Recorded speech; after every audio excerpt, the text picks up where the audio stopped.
Should any booster-led NIL collective and the deals they set up with recruits, should those deals in their totality be used against a $20.5 million cap from the House settlement case?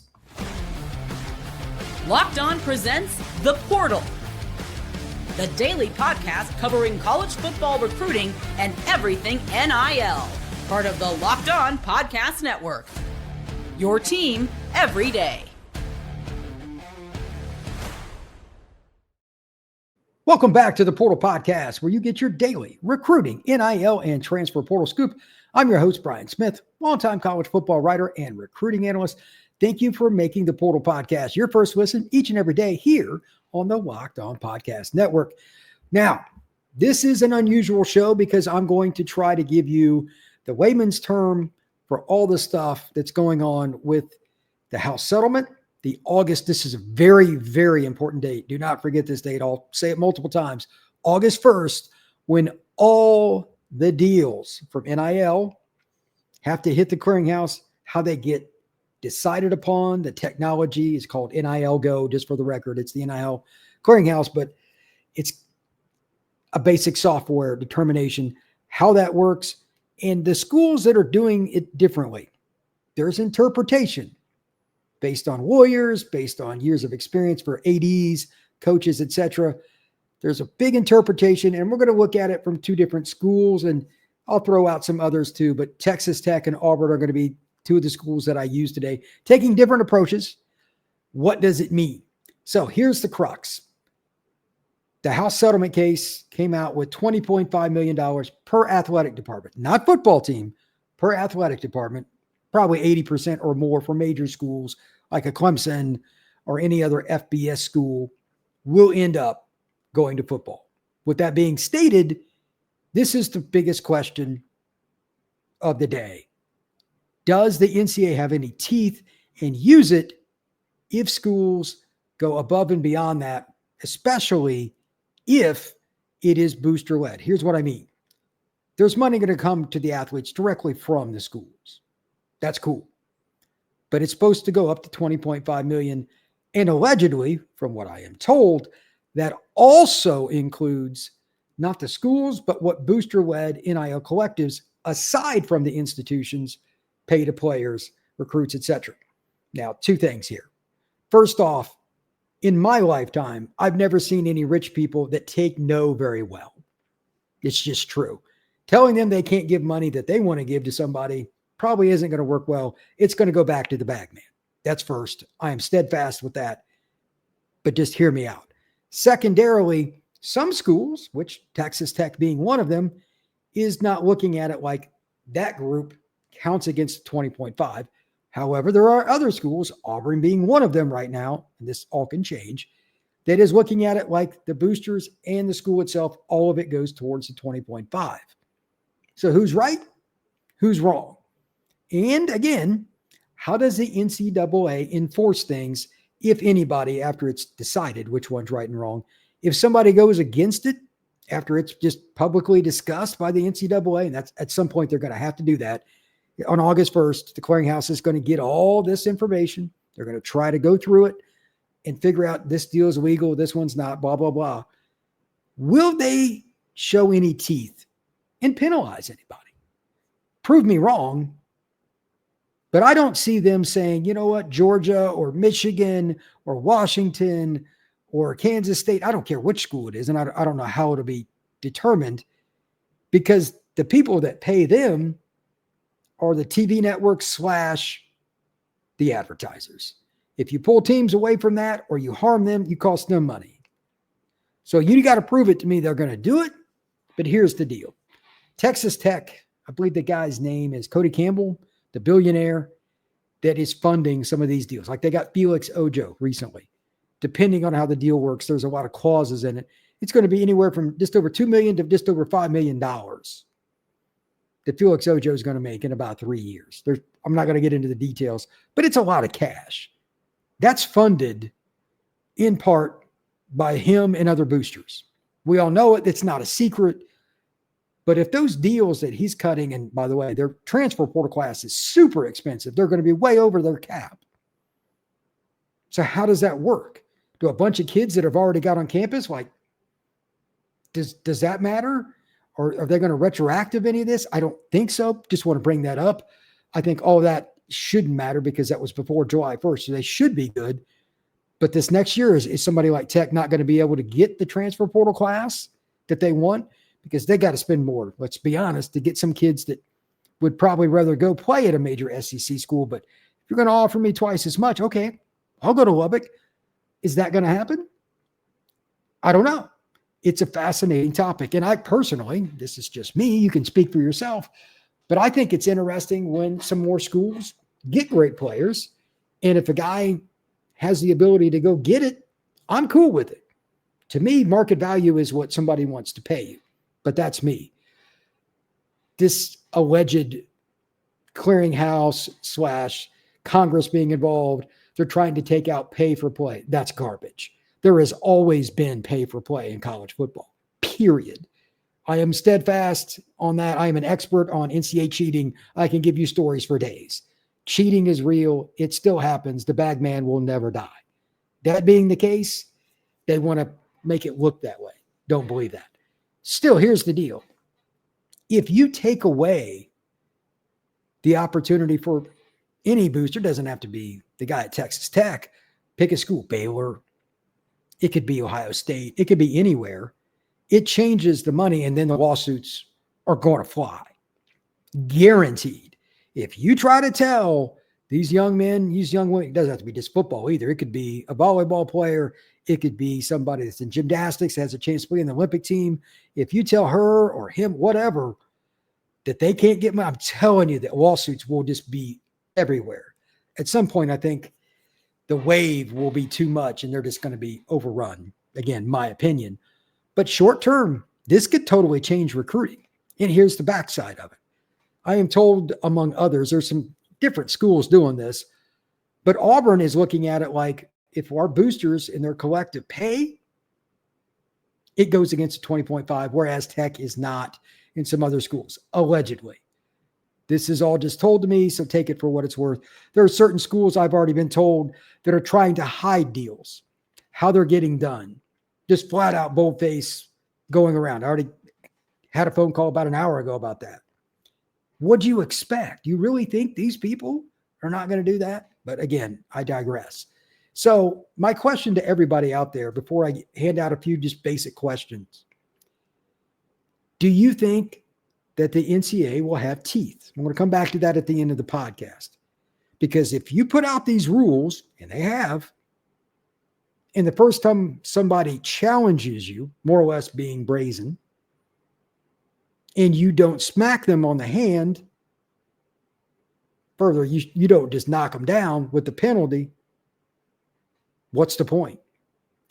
There is no way in the world you can let the genie out of the bottle like they have with these NIL collectives, and they did a terrible job of having any rules set up when this came out. NCAA said it's own fault. The clearinghouse thinks, it's at least something, but are you really going to enforce anything? Because I guarantee you, from what I've been told, in less than an hour's time, about half the Power Four is doing the same thing. And again, the bag man is alive and well. I guarantee you. I know that personally. It's not going away. So are they going to do anything? Secondarily, when we come back, I'm going to give out a few questions, just the reminders, and I'm going to give some predictions on what's going to happen. We'll see if I'm right or not, but I have some pretty strong feelings on that. That is next here on the Portal Podcast. Have you ever decided at the last minute to head to a ball game with friends or family? Maybe it's game day and you suddenly realize you want to be in the stands. That's exactly where Game Time comes into play. It's the easiest way to grab last-minute tickets without the stress. With the money you have on tickets, then you can save, you can splurge on food, drinks, merch, or even invite a bigger group to come with you. Game Time makes buying tickets fast and simple. Prices on the app actually go down as you get closer to first pitch. And here's the best part, at least from my perspective on using the app. I'm not the most patient guy, and I'm somebody that likes to see it to believe it. Well, they put their money where their mouth is. On the Game Time app, you can click on the seat and you can see the venue from that seat. It's actually pretty cool. So Take the guesswork out of using any other app and just buy tickets with Game Time. Download the Game Time app, create an account, and use code LOCKEDONCollege for $20 off your first purchase. Terms apply. Again, create an account and redeem code LOCKEDONCOLLEGE for $20 off. Download the Game Time app today. Last minute tickets, lowest prices guaranteed. All right. Thank you once again for making the Portal Podcast your first listen. Please like and subscribe. We're going to have a lot of different stuff about this case, all the different recruiting situations that are going to be playing out over the next few weeks. And I've got college football previews, win-loss totals, all kinds of stuff coming here on the Portal Podcast.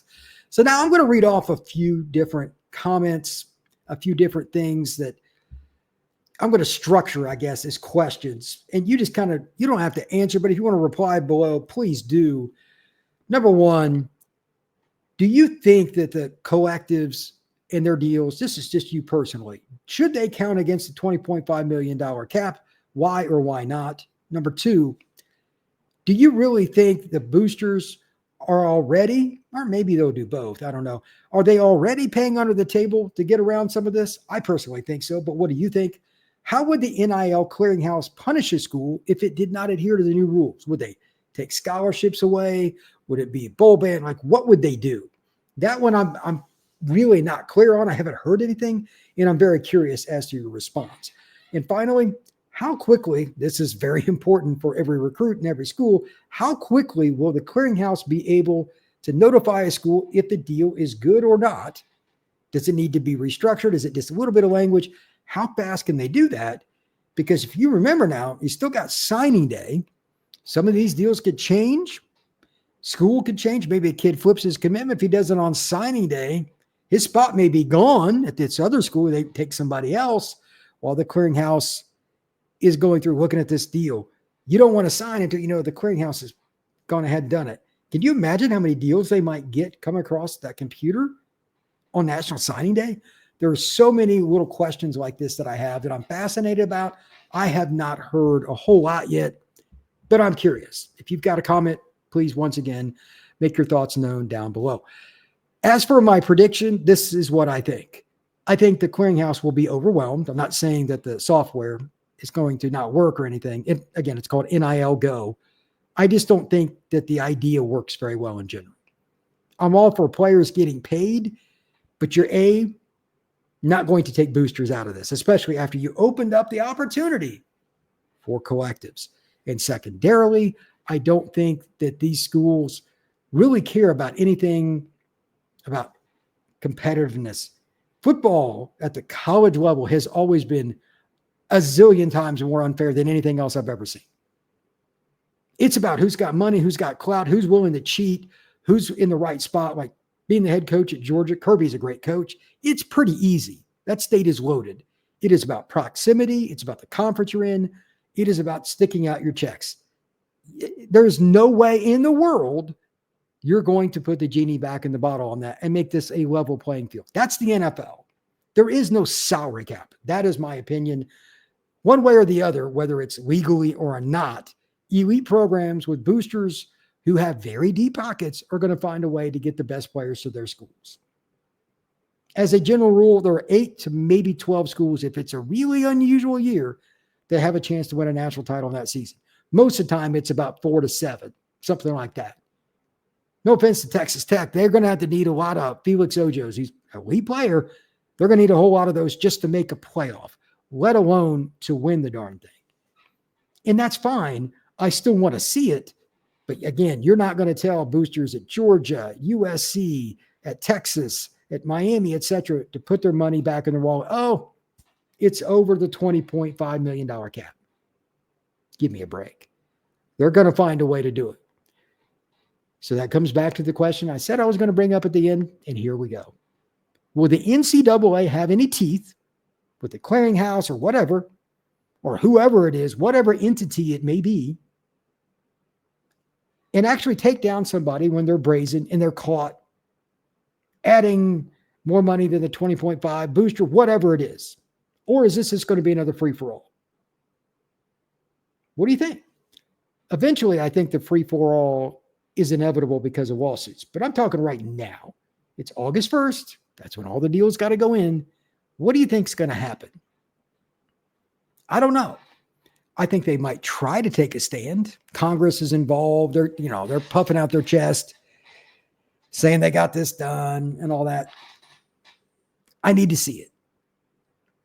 But we'll find out soon enough. I just wanted to give my overall take, bring up some points, and look at this from a broad perspective, because again, it impacts every college football fan. And like I do this show, I cover college football and recruiting daily, but I'm a fan at heart. I think if a young man or woman has the opportunity to cash in, they should be able to. But there's always a fly in the ointment, somebody trying to gain from somebody else's abilities. And I think this clearinghouse, in a way, with Congress involved, sadly, is part of that. We'll see if I'm right or not. But soon enough, we're going to find out some stuff, because that clearinghouse is going to have to make decisions, because I guarantee you there are going to be a lot of deals way over that cap. We're going to see that pretty quickly. And especially it's going to be a big deal on the portal in December. That is really crazy, because elite D tackles, elite offensive tackles, a quarterback, they change. Like a kid will be decided to go to this school or that one, and they're like, we can't spend that much. Well, that'll put us over the cap, and we're already signed with these other kids. It's going to be wild. The people, this is another thing for another day, but the schools that have really good general managers and NIL people, lawyers around, they're going to have a major advantage. Thank you once again for making the Portal Podcast your first listen each and every day. I truly appreciate you stopping in to get all your latest recruiting, NIL, and transfer portal scoop. We will see you again soon here on the Portal Podcast.